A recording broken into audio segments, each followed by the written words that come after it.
যথাযোগ্য মর্যাদার সাথে জলপাইগুড়ি জেলা তথ্য সংস্কৃতি দপ্তরের পক্ষ থেকে কবি প্রণাম অনুষ্ঠান অনুষ্ঠিত হয় রবীন্দ্র ভবনের সভাঘরে। অনুষ্ঠানের শুরুতে 163তম রবীন্দ্র জয়ন্তীতে কবিগুরুর প্রতি শ্রদ্ধা জানিয়ে আবক্ষ মূর্তিতে মাল্যদান করেন অতিরিক্ত জেলা শাসক ধীমান বারুই।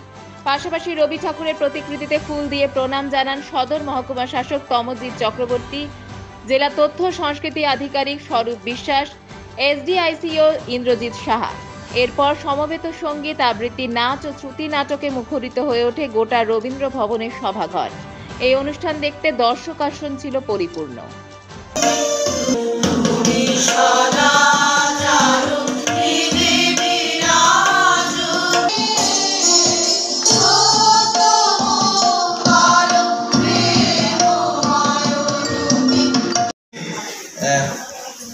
পঁচিশে বৈশাখের এই যে মহতী অনুষ্ঠান, সেখানে যে বাঙালি মন এবং মননে রবীন্দ্রনাথ কোন জায়গায় রয়েছে, রবীন্দ্রনাথের চর্চার বিষয়ে আমরা যখনই বলতে যাব, আজকের এই প্রেক্ষাগৃহে ঢোকবার মুখেই আমার মনে পড়ল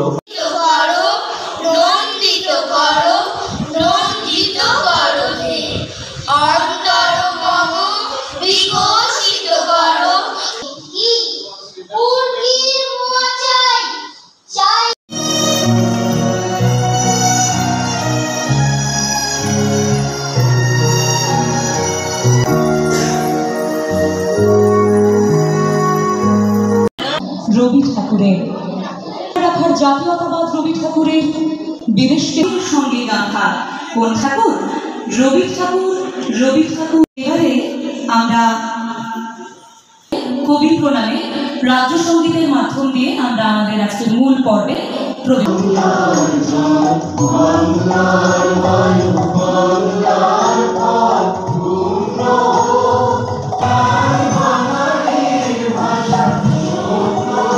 আজ 25শে বৈশাখ রবীন্দ্র জয়ন্তী।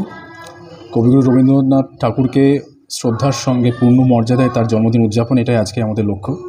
বিভাগীয় নির্দেশিকা অনুযায়ী আমরা তা পালন করছি।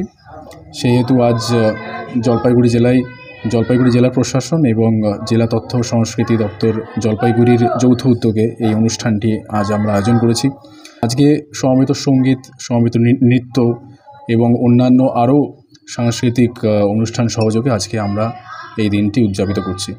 আজকে 25শে বৈশাখ। আজকে আমাদের 2024-এর যে সারা পশ্চিমবঙ্গব্যাপী যে আমাদের তথ্য সংস্কৃতি দপ্তরের নির্দেশনায় এখানে জেলা লেভেলে আমাদের যে প্রোগ্রামটা হচ্ছে, তো এখানেই জলপাইগুড়ি জেলা লেভেলের প্রোগ্রামটা হয়েছে।